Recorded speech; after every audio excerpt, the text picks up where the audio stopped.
And you're starting to realize you might not want to be buried with him, because who is he to you if he's not playing tennis? Love triangles can explore characters torn between two worlds or break expectations by twisting the rules. But a love triangle is only as good as the story supporting it. Justin Kuritskas, screenwriter of Challenges, said, It was the final between Serena Williams and Naomi Osaka, and there was this very controversial call from the umpire where he accused Serena Williams of receiving coaching from the sidelines. Immediately, this struck me as this intensely cinematic situation where you're all alone on your side of the court, and there's this one other person in this tennis stadium who cares as much about what happens to you as you do, but you can't talk to them. But what if you really needed to talk about something? And Challenges answered that question with its most pivotal moment, when Art and Patrick face off in the final match. Every point shifts the balance of the love triangle, putting immense pressure until the very end. So how do you write a love triangle this intense without making one character a clear villain? Let's take a closer look. Welcome to Mind the Plot. This is...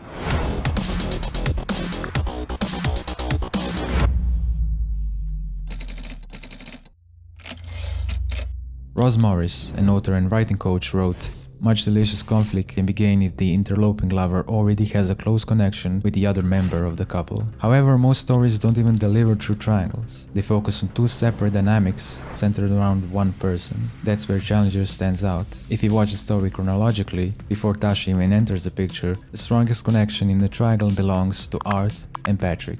Art and Patrick grew up together as friends and tennis partners, strong enough to win doubles tournaments and skilled enough to push each other to their limits in singles. Their dynamic was defined by their contrasting nicknames Fire and Ice. Patrick, being the fire, is wild and confident, while Art, the ice, seems more talented but lacks the self-belief to match his skill. However, he is also calculated and precise. You're playing percentage tennis, waiting for me to fuck up. Before their finals, Art is convinced he'll lose, so he already starts playing his game. Can you not demolish me tomorrow? Throw me a couple of games, maybe a set. My grandma, she's gonna be watching with her nursing home. Don't guilt me with your dying grandmother. Their relationship starts changing the moment they see Tashi play for the first time and demolish her opponent, Anna.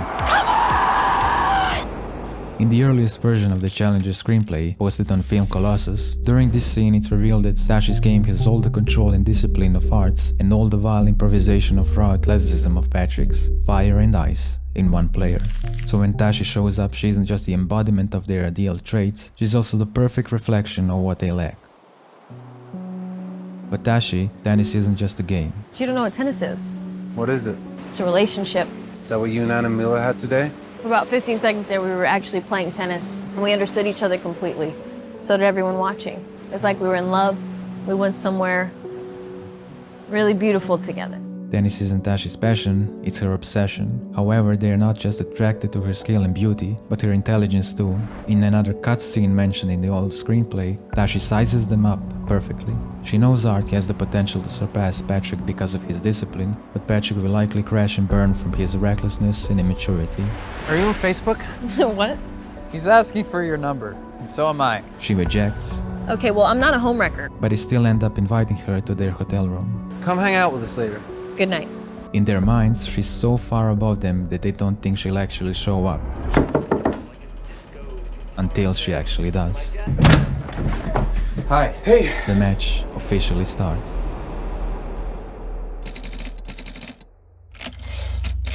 As the director of Challenges put it, in every relationship where there is jealousy at stake, the triangle has to touch all the corners. and in this scene, the triangle fully forms for the first time. Because both Art and Patrick want her, Tashi dominates the dynamic That's really cute. and the scene. She methodically tests the balance between them, first probing their denial, What about the two of you? then checking if their desire for her is still equal. We're out of beer. Neither of them budge, so she moves to the final test. Come here.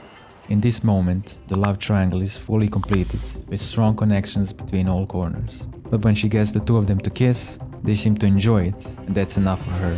I'm going to bed. What about your number? I told you I'm not a homewrecker. Please? They won't quit, so Tasha raises the stakes with an ultimatum that aligns perfectly with her obsession, tennis. I will be watching your match tomorrow. Whoever wins can have my number. Art doesn't take the challenge well, but Tasha encourages You him, can beat him. not because she prefers him, but because of her want. I want to watch some good fucking tennis. She gives Art exactly what he lacks the most, confidence. Remember when you said you'd let me win? That was a lifetime ago. What about my grandmother? But they find out that Patrick won. Then Patrick can't tell Art if he ended up sleeping with her, so Art finds another way. If you fuck, serve like me. Patrick does so, and Art remains stunned, but is smiling. As Patrick turns away, Art's true feelings come through. He's devastated. Patrick might have won the first set, but Art has the perfect trait to play the long game.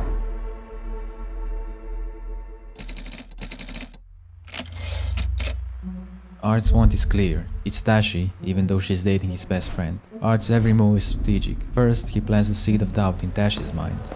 He's not in love with you. What makes you think I want someone to be in love with me? Don't you think you deserve it? Jesus fucking Christ. I mean, who wouldn't be in love with you? But her response is also clear. I think you might be the worst friend in the world. Maybe. Art's approach is just as strategic with Patrick. I'm not sure how she's thinking about all of this. I don't want you to get hurt. While Tashi reacts harshly to Art's manipulation, Patrick's carefree nature allows him to brush it off as just another game. Fucking snake. Honestly, I'm proud of you. I've been doing the same thing. Though Art's schemes fail to yield immediate result, they set the stage for cracks to form in Patrick and Tashi's relationship. Patrick might have seemed like a better match for her, but the more their relationship progresses, the more their personalities clash. Tashi, obsessed with tennis and driven by her goal, grows frustrated by Patrick's lack of seriousness. I'm happy they like you here. I just don't need you to be my coach. Well, someone needs to be. I'm not some fucking lapdog who's gonna sit around and let you punish me. I'm not Art. You're not a member of my fan club? I'm your peer. Recognizing an opportunity after this fight, Art steps in to support Tashi, not just in tennis, but in life. When Patrick shows up late and tries to explain himself, he's no longer fighting just Tashi. Sorry. Out. He's also fighting his best friend. Patrick, get the fuck out! Former best friend. We, don't keep in touch? I was a homewrecker. Tashi's injury didn't just take away her ability to play, it took away her control. And in that moment, Art, who was always the calculated one, became exactly what she needed. You never really said if you're still in love with me. Who wouldn't be? While Tashi might seem manipulative and heartless because she chooses between them based on her life situation, it's essential to understand that her life situations aren't chosen by her. From a young age, her talent became the cornerstone of her family's financial stability, She's gonna turn a whole family into millionaires. shaping her obsessive relationship with tennis. Before her injury, she was drawn to the partner who embodied her ambition. Whoever wins can have my number. But after the injury, she sought stability and support. In storytelling, creating characters whose decisions are shaped by external pressure allows audience to empathize with their struggles. Because of this, we don't just see Tashi as an evil character that only cares about herself, we recognize that her actions are often reactions to imposed situations. As Art and Tashi come together, the triangle shifts once again. Art wins the second set, but it's only 1-1. There's still one set remaining.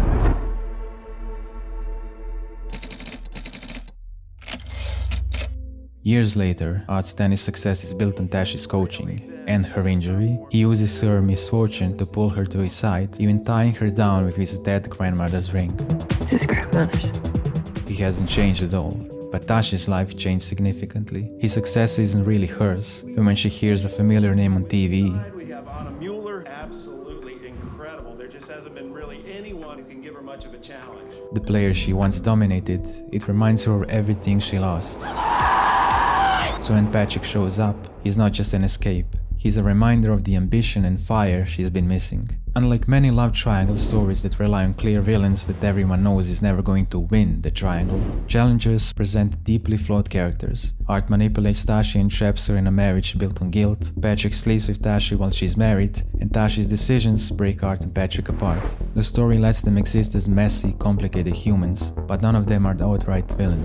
It's none of the characters, it's the thing that connects all three of them: tennis. Tennis is what Tashi wants the most, but it's also what she loses everything for. It's what gives Art the leverage to manipulate her, and it's what causes Patrick to lose her. Tennis breaks them apart, even though it's also what binds them together. Tennis being the villain becomes even more apparent as the years go by. Art has one major achievement left, the US Open, the final piece of career Grand Slam. But his form is slipping, and he's no longer the player he once was. She likes it here. We could keep staying here. When he hints at retirement, Tashi doesn't take it well. We can stay here. We can just be rich people. That's all you think you can handle? But Art doesn't fight back. He never did. I love you. I know. He's just a member of her fan club. She signs him up for a challengers tournament so he can regain his form, That's a challenger. Yeah, I know that. and Patrick happens to be there too. Just like Tashi predicted, the fire in Patrick burned too wild, leaving him without a successful career. Sir, I don't know who you are. When Patrick and Tashi finally reunite, he offers her something Art no longer can: ambition and fire. I want you to be my coach. We still have one good season, and I need you to bring it out of me. After her injury, Tashi has been searching for a surrogate, someone to channel her ambition and tennis obsession. For years, that was Art. But now, with Art losing interest, Patrick steps up forward to fill that void, and he knows exactly how to push her buttons. Who is he to you if he's not playing tennis? Even though she rejects him, she still takes his number, because with Tashi, no door is ever fully closed. Art and Patrick end up in the finals of that tournament, with everything at stakes. For Art, a loss would mean more than just missing his career Grand Slam. Tell me it doesn't matter if I win tomorrow. If you don't win tomorrow, I'll leave you. Does that help you? For Patrick, the stakes are just as high. We both know you have considerably more at stake here than I do. Do I? The night before the match, Tashi meets Patrick to convince him to throw the game. She sleeps with him, knowing it won't make him throw the match, but it will fuel his fire, and through him, Art's fire. Tashi's every move is calculated to push them both to their limits, so she can achieve her one true want. I want to watch some good fucking tennis.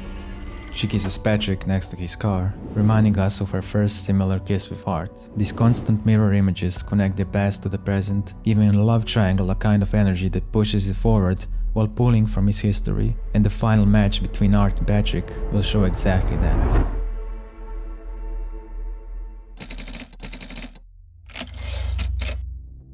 The finals reflect the dynamic of the triangle perfectly. Patrick wins the first set, Art takes the second, and the third set goes to a tiebreak. Recalling the Serena Williams moment that inspired the story. And there's this one other person in this tennis stadium who cares as much about what happens to you as you do, but you can't talk to them. These finals represent something even more complex. Tashi isn't just trying to communicate with Art, the man she coaches. She's also silently communicating with Patrick, the man that she slept with in order to help Art win. And through their game, Art and Patrick are in a relationship of their own. It's a relationship. It's the triangle in its purest form. On Art's match point, Patrick sends him a signal, serving like Art, revealing once again that he slept with Tashi. Art is stunned, but this time he isn't smiling. Fuck off! For his entire career, he let Tashi's ambition define his game, dragging down his love for tennis. But now, realizing she cheated, he finally lets go and plays for himself. He gains enough confidence to do something he never did. But the moment also puts Patrick's arrogance in check, forcing him to sharpen his game. And just like that, they're in perfect balance again, playing the best tennis of their lives. They mirror Tashi's career-ending slides, risking everything, and upon seeing this, Tashi's want is finally fulfilled. As the match reaches its peak, the triangle comes full circle. They finally manage to recreate that perfect moment. Tashi's greatest love has always been tennis. The qualities she loves in Art and Patrick are mostly tied to the sport. And as the game fades, so does the foundation of their connection. Art and Patrick may have a year left in the sport. Their triangle is whole again, but like the game of tennis, it's fleeting. A relationship that exists only as long as the match is being played. So the question remains, what will Tashi want after they retire?